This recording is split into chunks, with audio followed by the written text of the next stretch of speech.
Hey, Jason here at Shredmentor Rock Guitar Academy, and in today's video I'm actually going to be addressing a specific comment that I got on my kind of getting older video right now. It's called Improving Your Alternate Picking by Taking Advantage of the Guitar's Own Layout. You can check the link to that video in the description for this video, but I got a really interesting comment, and it kind of made me realize that I have kind of neglected this a lot of the time. I know I've definitely talked about this with a couple of my students over the years, and actually not even that long ago. But when it comes to alternate picking, this one particular user, Granny Walter, actually brought up a really good point, and it's easy to overlook as a teacher. So I'm going to talk a little bit about the thickness of the strings, okay? The comment in particular basically says that they have a problem with alternate picking, and it has to do with the different thicknesses of the strings. They say, when I ascend and start hitting thinner strings, my coordination just goes out the window because my right hand is still doing the same motion, but now the strings are thinner and the pick hits them later, okay? So I'm going to talk to you about a couple ways that you can immediately address this, and don't rely on either one of them to do it by itself. You really need to use both ways, okay? So what I would suggest is two different things, spending 10 minutes a day on each of them. So a total of 20 minutes added to or factored into your practice schedule. That way you're actually going to kind of attack this particular skill from multiple angles. Okay, so the first way would be to get used to what alternate picking feels like on every individual string. You can be systematic about it and sometimes go ahead and do that. So like, for example, I'm going to do a 16th note pattern in 4/4. And since the video comment actually talks about going from a thicker string to a thinner string, I'm going to start on the lower E string, okay? And I'll just do something like 12. I'm going to kind of borrow a moment of something that's much more simplified, but like kind of like the Iron Maiden Wasted Years, you know, like the. So I'm not even going to do all that. I'm just going to simply go, and that's it. I'm just going to make a really simple little exercise out of the scale, but I'm going to do it on the 6th string. So 12, 7, 10, 8, and I'm going to play that particular fret on the first note of every 4. So it'll go. Okay. Now, because picking is very much a rhythmic element as well, we want to make sure this is accurate at the same time as kind of training our motor memory to be narrow or, well, the right thickness of or width of pick stroke, okay? So what I'm going to also do, and I encourage you to definitely do this too, is either go over to the Shredmentor Bandcamp page and play along to the double bass beats, or even, you know, buy them so that you have them handy at all the times. You can also go over to gtr.tips, which is the website where I'm hosting the guitar practice tools, or have a drum machine, or at the very least a metronome, even though it is more boring than a drum beat. Have some kind of double bass beat where you can hear the actual sub beat on every single beat. That's the nice thing about it. I use a lot of double bass. So what I'm going to be using right now is the 4/4 16th notes double bass beat set. I'm just using the gtr.tips website right now, but I'm going to just go ahead and dig in with 4/4 16th notes at, let's say, 150 beats per minute. 2, 3, 4.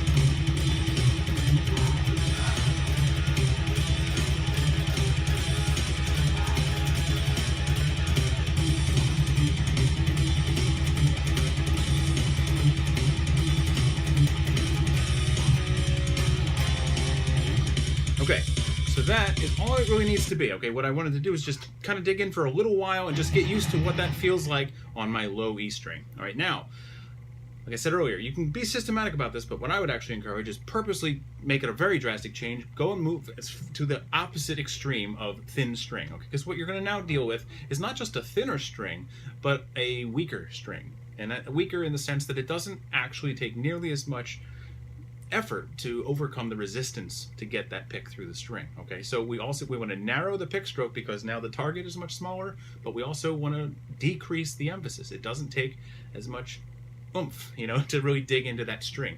So with the same beat, I'm going to go ahead again, and I'm going to now do it up here. Okay, at first it's probably going to be a little sloppier than when you do it with the previous thing, because you're kind of adjusting. But this is the whole point in doing this. This is the first exercise specifically meant to get you to adjust your technique and just get used to each string. Adapt how you approach your technique in terms of force, and overcoming the resistance, as well as the actual width of the pick stroke itself. Generally, try to use the tiniest little tiny movement you possibly can to do any kind of pick stroke. If you need to hit 2 strings, then only pick 2 strings wide. If you only need to hit 1 string per pick stroke, only pick 1 string wide. However, maybe a millimeter, maybe 2, at most, just a little bit, just to clear the string and come back. So focus on that part, as well as the emphasis in your accenting as well. Because if you're picking really, really hard, you're going to have to pick even harder to do an accent. And your accenting is really important. So kind of, when I'm picking, even though the amp is doing a lot for me, I'm kind of whisper quiet. I don't know how well you can hear that, but that's how loud it is in the room. It's very, very quiet. I let the amp do a lot of the work for me.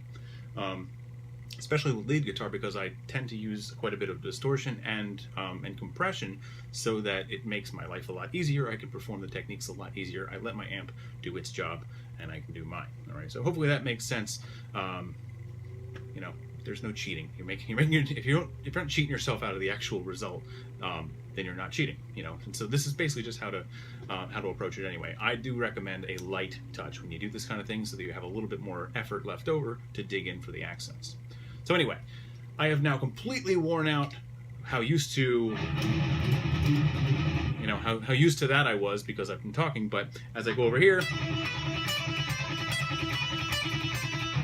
by jumping so extremely to such a much thinner string, all of a sudden I can really, really feel the difference between it, and I can contrast between those two feelings. All right, so let's try the same thing. 150, 2, 3, 4.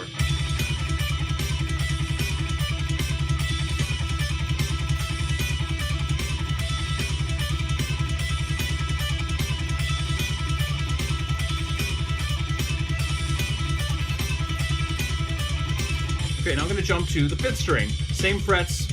1, 2, 3, 4.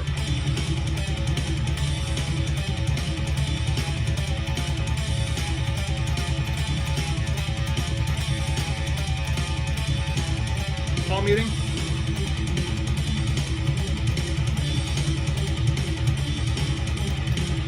Okay, 2nd string. 1, 2, 3, 4.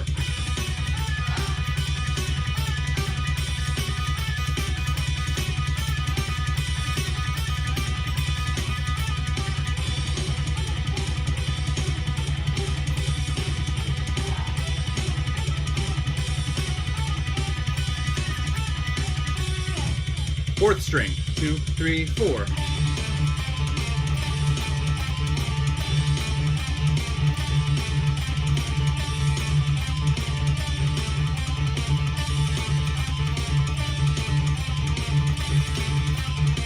Okay, 6th string again, 2, 3, 4.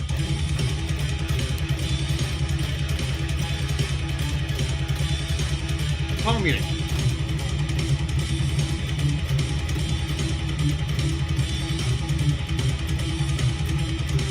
Okay, 2nd string, 2, 3, 4, 3, 4.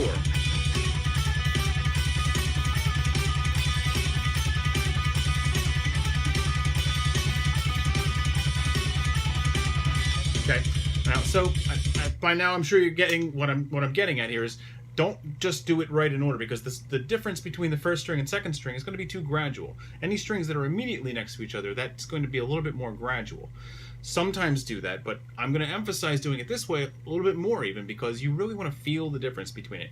I started just kind of working my way inward from the outer strings, so 1st and 6th string, and then 2nd and 5th string, and then you might notice I completely omitted the 3rd string, because it's not about being systematic about it, it's about being a little bit random about it, so that no matter what string you're dealing with, you're going to attack that string with the right amount of force and with the right width of pick stroke. Of course, in the very beginning, coming from one string to the next, that's probably the point when, if you're sloppy about it at all, you're going to be the sloppiest. And as you adjust, then you'll start to kind of notice the difference, and it'll become, not after a very long time either, it'll become second nature to you to, all right, okay, we're going into the 3rd string now, I'm not going to dig in as much as I would have on the 6th string. So that's the first way I would suggest doing this. A lot of tremolo picking, just a lot of just straight alternate picking on one string. Figure out a way to make this, just play off the scale. It doesn't have to be complicated, because in fact the more complicated it is on the fretting hand, the more it's going to distract you or be likely to distract you on the picking hand. So make sure this stays a picking exercise. So that's the first thing, is a lot of different single string things being repeated on different strings. Okay, the second one isn't really far removed from that, but we are going to start to involve more than one string because, you know, you can only do so much on one string before you've kind of tired that idea out. So the next thing would be something that is going to involve 2 strings or maybe even 3 strings. So I'm going to use a shape called a hexachord. A hexachord is just a 6-note scale fragment. The minor scale and the harmonic minor scale both start with, okay, the first 6 notes, 1, 2, 3, 4, 5, and 6. So that happened to be an E minor. I'm not even worried about key at the moment, but this is basically, I'm just going to be playing off of the E minor scale kind of by default, just to follow the key that the guitar naturally falls into most easily here. But I'm going to basically take something like 1, 2, 3, 4, 5, 6. I'm going to come back down, 5, 4, 3, 2, 1, 2, 3, 4, 5, 6. Okay, so I'm going to ascend from note 1 to 6, back down to 1, and then to 6 again. That's when it starts over. Okay, take a little bit of time with this pattern if you need to. I'm choosing it on purpose so that I can stick with 16th notes.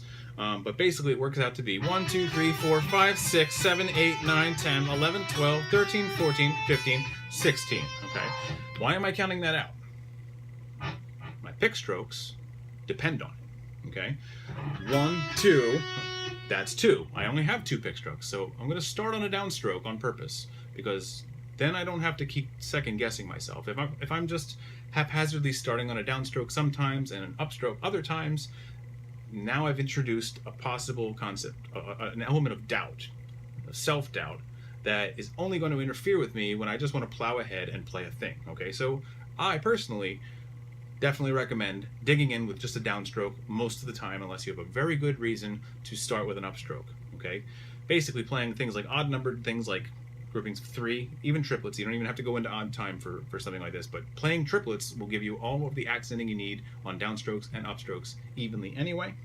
So I don't really worry about that. I just lead with the downstroke 90% of the time, and the other 10% roughly is because the situation calls for it. So what I would suggest is this pattern: 1, 2, 3, 4, 5, 6, 5, 4, 3, 2, 1, 2, 3, 4, 5, 6. And then immediately go to the low note every second time you reach the 6th note. Okay, you can do this with any 6 notes, but I'm just doing it because it's just 2 strings worth of a 3-note per string scale, and it will work with really any 3-note per string scale. So basically, here's my pattern.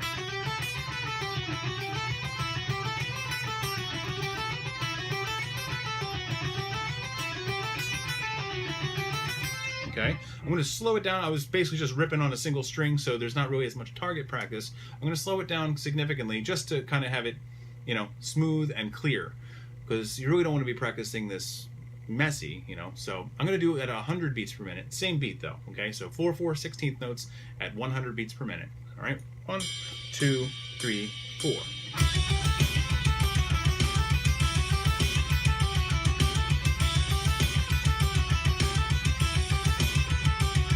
This allows me to get used to this particular pair of strings, 1 and 2.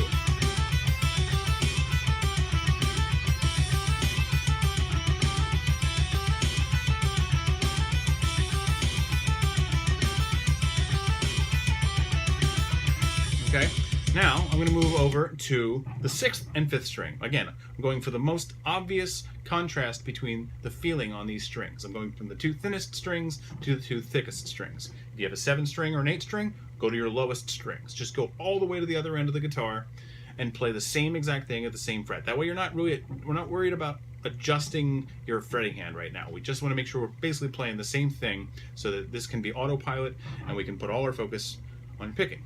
One quick note about this: if you're working on your picking, look at your picking. Please don't look off into space or start practicing prematurely to play from feeling when you haven't actually guided the motions from sight. Okay, in the order, it goes from sound and sight to transferring it to your pick. Okay, there are 3 of the 5 senses involved: sound, sight, and feel. Okay, feel does not come first. You're training your hand to do what it needs to do efficiently, which means that your other 2 senses are guiding it. Does it sound right? Does it look right? Are you flying all over the place making unnecessary motion? That's where sight comes in. So don't look away first. Look away later. Look directly at your picking hand while you work on this. I've already done that, so I'm not going to be doing, I'm going to be looking at whatever I need to do. But really, it doesn't even matter if you hit the wrong notes. You can just do chromatic. You could be hitting messy notes over here. As long as you're actually clear on this hand while you're working on this hand, it doesn't really matter what's going on over there. Okay, just a quick point. Look at your picking when you work on your picking. Okay, can't stress that enough. Anyway, I'm going to do the same pattern, but I'm going to be doing it on the 6th and 5th strings, same frets, 5, 7, and 8. All right, so here goes again at 100 beats per minute. 2, 3, 4.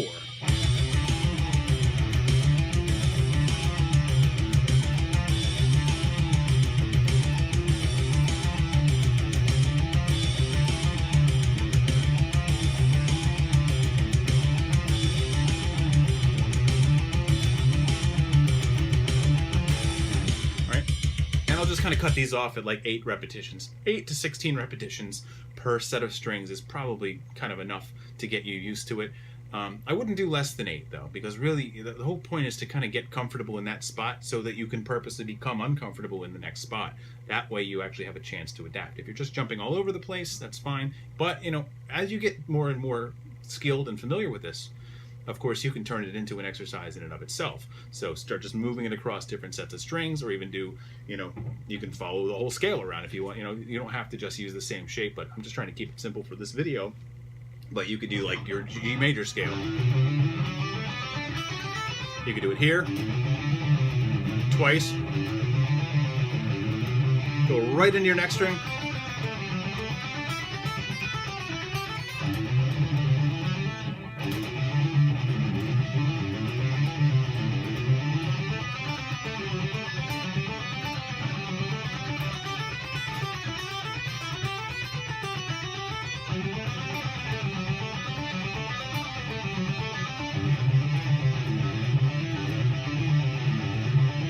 And so on. So that's another way to kind of get used to it and start to blend these things together. I don't want this to turn into something that you're locked into one little place doing an exercise, but I'm kind of, hopefully this is coming across in how you can construct your own exercise based on a scale. And you notice that I counted what I did earlier. You know, remember I counted up to 16 because I wanted to actually fit into some kind of musical circumstance, like an actual rhythm pattern that I might need and want to use. So there's no point in ever playing anything that you haven't sort of counted to make sure it's an actual multiple of some rhythmic number, like a multiple of 3 or 4. Make sure it's a multiple of 3 or 4. If you're going to be playing in you know, odd time, 5, 7, or 5 or 7 or 9 or something like that, or, you know, 5, 8, whatever you're going to call it. Groupings of 5, groupings of 7, groupings of 9 become useful if you plan to play in those types of things. Ultimately, I just make sure that it ultimately adds up to some multiple of 3 or 4, and then I play according to whatever the rhythm, you know, kind of dictates. Okay, so save yourself some time. Don't work on crap you're never going to be able to use. Count it first. Make sure it's an actual rhythmic length that you could actually use later. And, you know, basically, you know, that's why common time signatures are common, because they sound good and they're easy to work within, and most music is in them. So pretty much everything comes down to 3s and 4s for like 99% of music for a reason. So do yourself a big favor and save a lot of time by not using just random amounts of things. Actually count what you're doing ahead of time. Because again, that's going to, your picking depends on it. It's going to define exactly what the picking pattern should be. Remember I said start on a downstroke? Well, that means every odd numbered beat is going to be a downstroke, and every even numbered beat is going to be an upstroke into infinity, as long as you don't double up. So there's a logic. It's extremely predictable when you're using alternate picking. So take advantage of that. You know, that's the idea. So I hope this makes sense. You can also do things with, you know, 3-string wide things, but basically the same way that I just did that with every possible, you know, grouping of 2 strings there. I guess I kind of left a few out, 5th string and 4th string. Basically just doing a sequence, right? You could do the same thing. It doesn't even need to be that complex. You could just, you know, use the right backing beat or metronome setting and just play 1, 2, 3, 4, 5, 6, 1, 2, 3, 4, 5, 6. Doesn't really matter what you play. Keep changing it up and playing different things, honestly, but doing something that works the same on 2 strings is the point. And keep changing which 2 strings that's going to involve. Don't even always do it with strings that are immediately next to each other. Purposely do something like string skipping.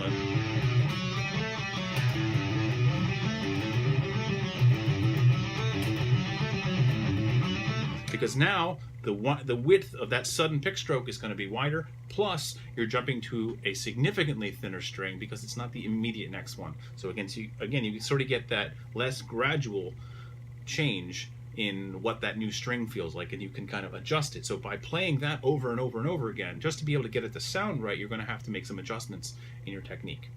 Okay, so one last thing I'll show you is basically how that might work on 3 strings. And I'm going to be really, really simple about this. I'm going to just play 1 octave of the minor scale. I'm going to stay right here at the 5th fret. I'm going to play the A minor scale. So 5, 7, 8, next string 5, 7, 8, and then 5, 7. All right, so again, 1, 2, 3, 4, 5, 6, 7, 8. 1, 2, 3, 4, 5, 6, 7, 8. 1, 2, 3, 4, 5, 6, 7, 8. 8 notes in an octave. Great for 4/4. So I'm going to do the same thing, 100 beats per minute. 1, 2, 3, 4.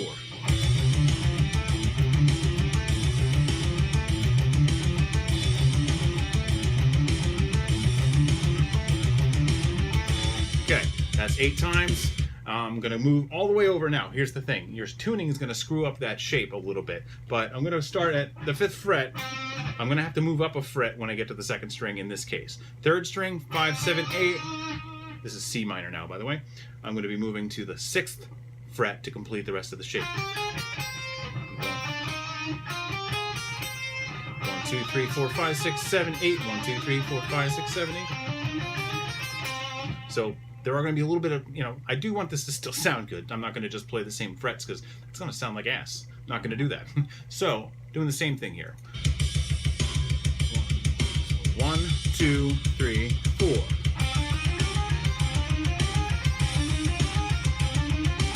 See, these strings are so much more delicate. I don't need to dig in the same way.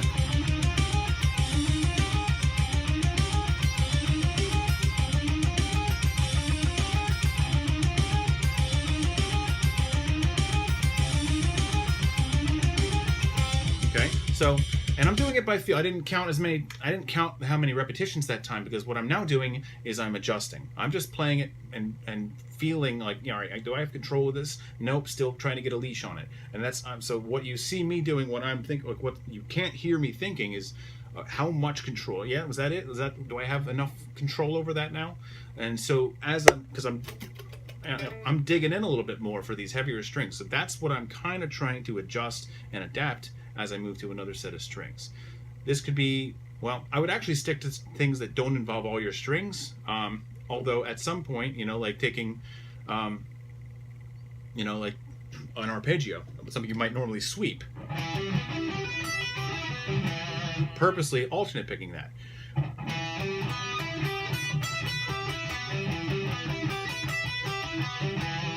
Take it as slow as you need to, but try to be steady no matter what speed you play it at.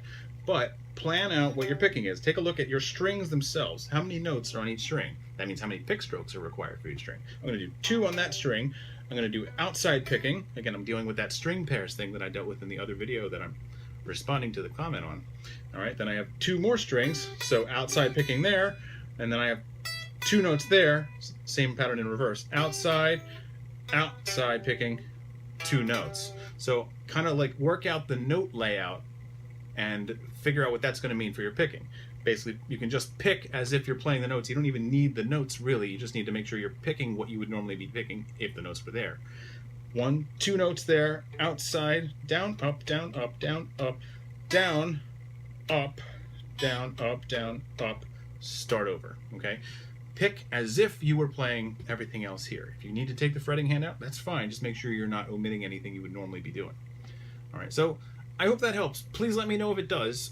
Try this. Like I said, take each of these and do it for about 10 minutes. Okay, it can be, you can alternate days if you like with the 3 strings and 2 strings thing. Just keep changing it up a little bit, but I would do at least one 10-minute slot of single string, and then another 10-minute slot of either 2 strings or 3 strings, maybe even 4 strings, just multiple strings, okay?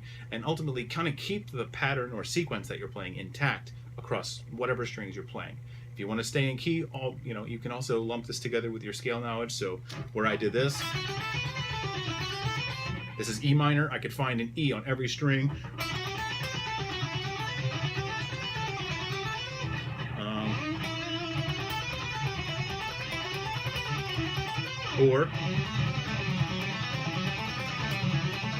here,